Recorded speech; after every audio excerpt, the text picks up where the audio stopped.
You have probably heard of contact tracing through your governor, through the news, as things that need to be implemented before we can go back to normal. But what is contact tracing? Let me share it with you, and you're going to be freaked out by the end of this video. Now, what I did is I was very interested in this. So I went ahead and I got 2 certificates in terms of what it was to become a contact tracer. So I spent about 9 hours.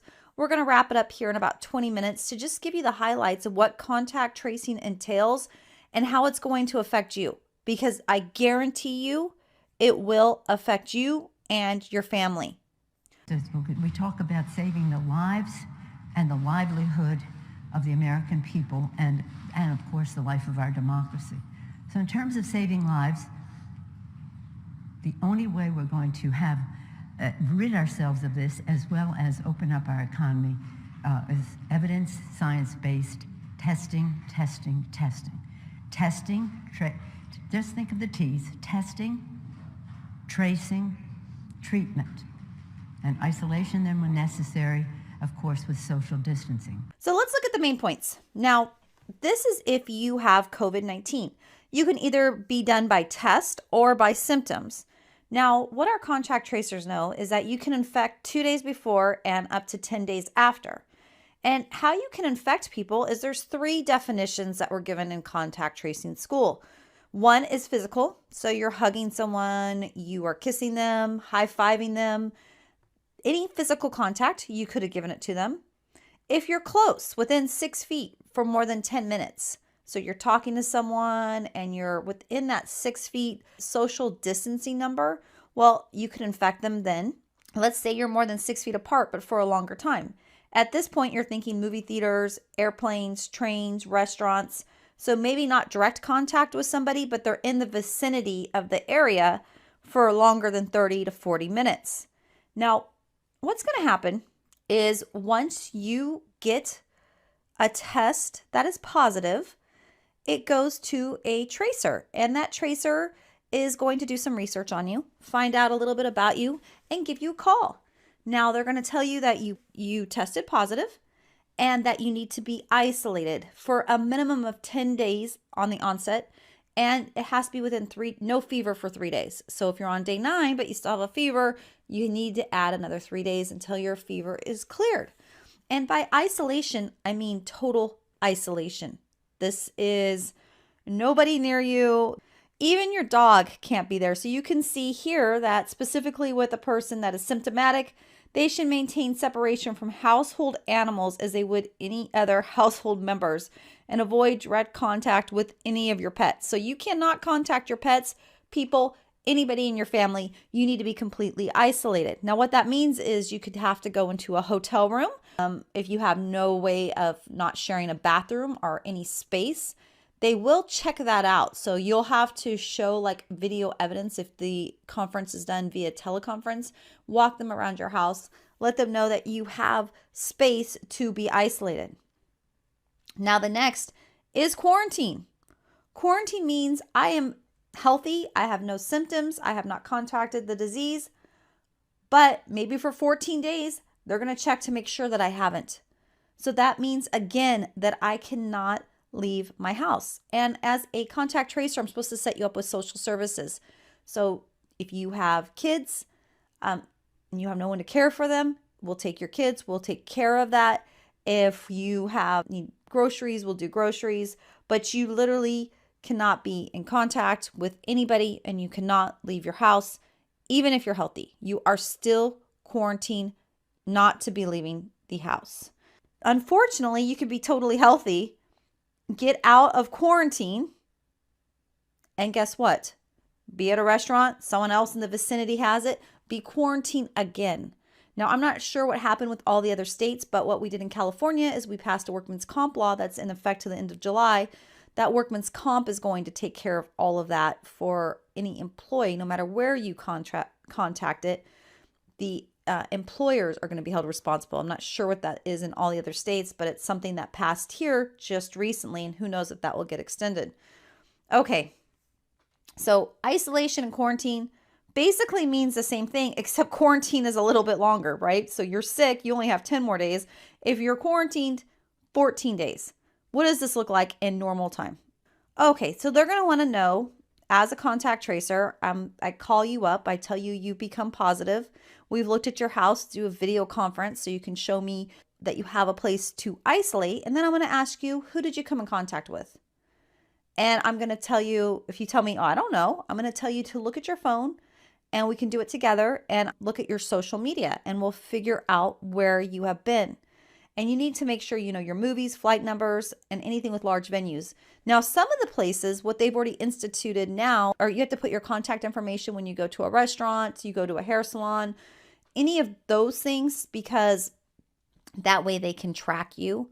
But you would say, I went to this movie or I went to this restaurant. Everybody who's at that restaurant would be contacted then by the contact tracer. So let's say, unfortunately, I got it. Well, guess what? My family would have to be quarantined. And not just for the 10 days, they have to be quarantined for 14 days because it would be also the last time they had contact with me. So on day 4, my test comes back positive. Now they have 14 days from day 4, the last day that they had contact with me. And they have to be completely isolated from me. Let's say I was on a train. We were all sitting on the same cabin because I was getting to work. And there was 10, 15 people on that train. All of them would need to be quarantined. I had gone to work. Everybody at work would need to be quarantined. I went to a restaurant after work. All of them would need to be quarantined. Can you see how a disease, when it is already widely spread, this doesn't make sense to quarantine the population in terms of you could get quarantined again and again and again. Even though you're healthy and never sick, you will not be allowed to leave your house. Now, you've been hearing that this is all voluntary. You'll hear it throughout the speeches. I've listened to a lot of governors. I'll put on the Washington governor really quickly so you can hear him say, oh yeah, they'll follow it. But let me show you before I do that a couple of the documents that are out there. This is right on his website. He's already rolled out the plan. And basically you can read this. Request for voluntary quarantine. This is for somebody you're the legal guardian at. It tells you to go and remain at the address by the date and time. And then I love this. It is very important that you comply with this request for voluntary quarantine. Remember, I'm not sick. Nobody's sick. Your health and the health of others depend on it. If you do not comply with this request for voluntary quarantine, we may use a detention order enforced by the police to assure your compliance. That's the strangest voluntary request I've ever received. And then this is also on the website. And I've put everything here because obviously go research this stuff yourself. But you can see here, if you use a court order because someone is not following, they have non-compliance, you can be incarcerated and fined up to $2,000 per day. Let me show you the governor. So let me show you how he's spinning it for somebody who does not follow direction. Hi, Governor. When it comes to contact tracing, how are you guys going to handle people or families who want to refuse a test or to isolate if they want to leave their home to get groceries? I know you said they can't do that. How will you make sure they don't? Well, that's why I referred to the family support personnel. We will have attached to the families a family support person who will check in with them to see what they need on a daily basis, see how they're doing, see how they're faring, and help them if they can't get a friend to do their grocery shopping. We will help get them groceries in some fashion. If they need pharmaceuticals to be picked up, we can help make sure that they get their pharmaceuticals. So that's why we want to provide them family support. As far as refusal, it just shouldn't come to that, and it really hasn't. We've had really good success when we've asked people to isolate. They've done so in the real high percentages. So we're happy about that, and we believe that that will continue. So remember, everybody that will be quarantined will be 14 days from the last contact. And there's no minimum times. This could be indefinite. Now you're thinking, there's just no way. Like, what about my privacy? How do I have to share this information? And I can tell you, when I went through the contact tracing classes, they tout that you are doing this contact tracing for the the greater good.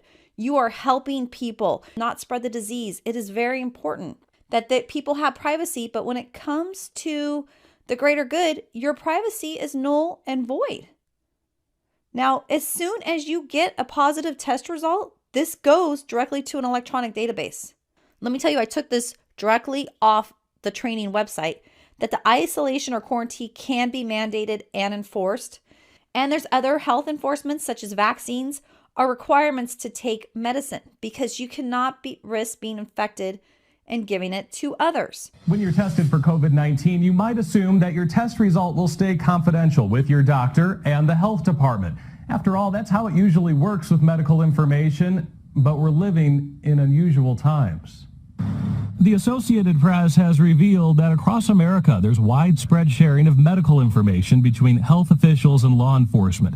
Denver is doing it, so's El Paso County. It is law enforcement specific information that is only in our computer-aided dispatch. Jacqueline Kirby is with the El Paso County Sheriff's Office. She says addresses are flagged identifying homes of people who have tested positive for COVID-19. We get sensitive information all the time. We have cautions on addresses for a myriad of reasons, and this is just an additional layer of protection for our deputies.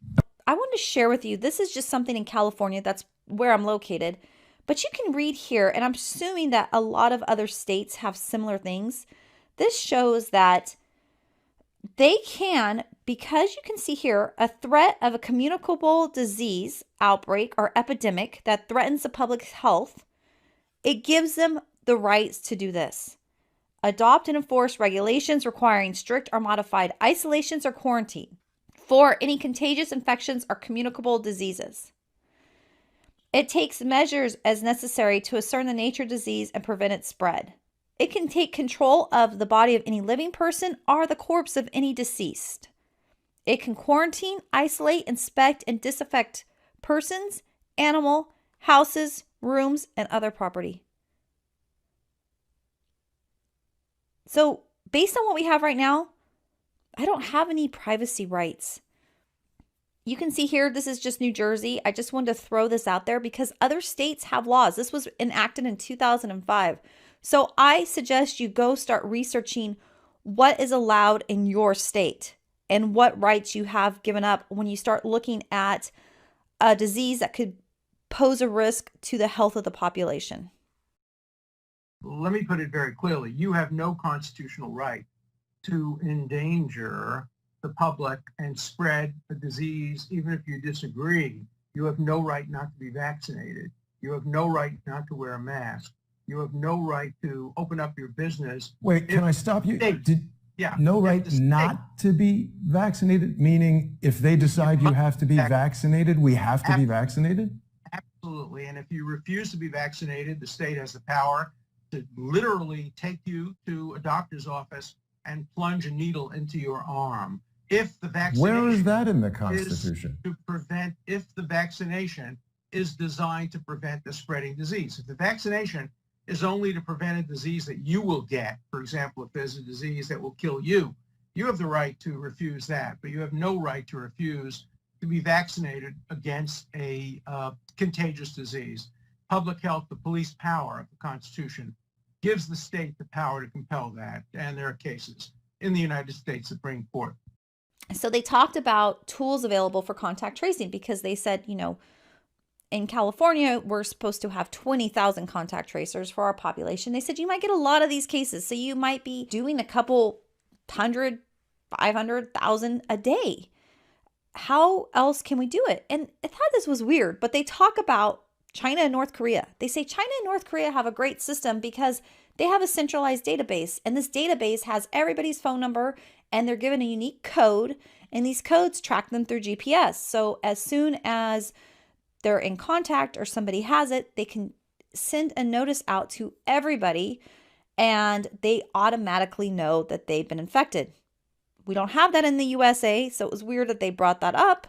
However, they wanted to share was a great system. They started talking about the USA and that they have smartphone apps and also that businesses should be taking information if somebody comes infected at this point until apps are more widespread. I wanted to share about apps because you've heard they're voluntary. They're voluntary. And right now in the US, there's some apps out there, and we'll look at those, but they're about 2% of the people have downloaded them. And they said they need at least 50 to 70% of the population to download it to make apps effective. But how do these apps work? Well, let me share what they're doing in India. So India released an app, and they said this is a voluntary app. You do not need to download it. However, get this. In order to go anywhere, you have to have the app. So if you want to get on a plane, you have to show the app that you are not under quarantine or isolation. You want to get into work, you have to show your app. You want to get on a train, you have to show your app. So they said, oh, it's voluntary. They had the most downloads, more than Pokemon Go, because guess what? You couldn't go back to life without downloading the app. Now, I also put here New Zealand's app. What they do is they give you a QR code. You have to scan that QR code to get anywhere. So if you're supposed to be on quarantine or isolated, guess what? You're not getting anywhere because your app doesn't show you're cleared. So that's how they're really able to enforce this without a huge police or military presence, because you just can't go anywhere without the app. You can't get in the grocery store because they're going to have a QR code where you need to scan in. Now, you may be thinking, well, do they even have that in the United States? Well, here's 4 states that already have their app ready to be downloaded. And like I said, they're at about 2% right now. But you might have noticed this on your iPhone the other day. This showed a software update. And if you didn't see it, you might have already got the automatic update. But basically it says this allows COVID-19 contact tracing apps to work. And you may not even have known it. It was a very quick little update, but it has already come to the United States. Recently, Google and Apple just gave out some information. I thought this was great. Here's the website at the bottom. Obviously, I want you to do your own research, but you can kind of see here how it works, that you can see that you're close to somebody and you get a notification that, uh-oh, you need to be quarantined. You were too close. Someone had it. And then listen to this. In this second phase in the coming months, this is really interesting because it talks about that they're going to use Bluetooth in the first phase, but without requiring an app to be installed. If a match is detected, the user will be notified. And if the user has not already downloaded an official public health authority app, they will be prompted to download an official app and advised on next steps. You're not going to have a choice. They're telling you it's voluntary at this point, but so was social distancing, and then we got locked down in our house. So it is not voluntary. This is happening, and you need to be aware. So I suggest this is a great document. Pull up this COVID-19 document that Apple and Google gave out. It really talks about all the different things that are going to happen because of the app, and it is scary. Just to kind of share with you the different states, if you think your state is exempt because of, it might be a red state versus a blue state, every state is doing this. Okay, so I would suggest checking out this bill, HR 6666. And basically, there's $100 billion that they're asking for 2020 and additional years for subsequent fiscal year financing for 2021 and beyond. So if you think this isn't happening and you think they're not investing a lot of money in it, they are. They're trying to get $100 billion to track and trace us and keep us quarantined. How do you think they're going to allow you to get back into society without being quarantined and isolated again and again and again, especially as disease spreads or we do more testing and we realize that maybe there's a lot of people out there that have it that just don't show symptoms, but they'll need to be isolated. You'll see that there's 120 antibody tests. In general, these tests are not reliable for the individuals to act based on the results. So basically, they're saying even if you had antibodies at the coronavirus, it's still unknown if that protects you from getting sick again. There's probably only one way that you're going to be able to get out of your house, and that's going to be vaccinated. So just watch out for that, because that is really becoming a hot topic of the vaccination, and that might be the only way that you're going to be released out of this tracking and tracing in terms of being allowed to go into stores. I wanted to share this last video with you, and I thought it was interesting. I'll put it that way and end with that video. But start thinking about this tracking and tracing and really, what's the purpose? It makes sense if something was small and the outbreak was small and they could actually track and trace it. But at this point, it's so widespread. What is the value? With that, Jack Windsor, WMFD TV, Mansfield. Governor, I'm the last question, and my question is for you. And it's going to be a very sensitive question, and I'm going to do my best to be intentional so that it's not misrepresented. Today, it sounds as if we're pivoting from COVID to larger social issues like housing, education, and transportation. I know in past pressers we've learned about Dr. Paul Farmer and Partners in Health working with us on contact tracing. Looking at the Partners in Health website, contact tracing seems to be part of a larger social agenda for Partners in Health. The site states a vision to rectify, quote, structural violence of capitalism, which the organization sees as the root cause of things such as racism, gender inequality, xenophobia, and homophobia. Now, I'm not questioning the injustice of those things, Governor, so let me be very clear about that. What my question is, can you tell us why you chose to partner with an organization that demonizes capitalism and seems to be rooted in liberation theology based on Marxist ideals? Well, I've never always agreed with Paul Farmer, who started it, and many of his ideas. But he and the organization have had an ability to deliver health services. My wife Fran and I are very familiar with this in Haiti. We've seen what he has done in Haiti. We've visited Haiti over 20 times, and so that's just something that we do in our private lives. And so, the Partners with Health, you don't have to accept the ideology of Paul or anybody else. But what I'm interested in is getting things done. And they're not the ones who are doing it on the ground. The people who are going to be doing it on the ground are Ohioans. But they serve as a consultant. They have done this type of work not only in the United States but around the world. They're pretty darn good at it. And so I'm going to take help from wherever I can get help and wherever I find expertise. I don't have to agree with everyone's ideology or what they think about everything in the world, and to accept that, to be able to use their help. We're in a war. We're in a battle. We're going to put the best people we can on the field. The best people are the Ohioans, but we're going to get some help from this group because they've done some of these things before.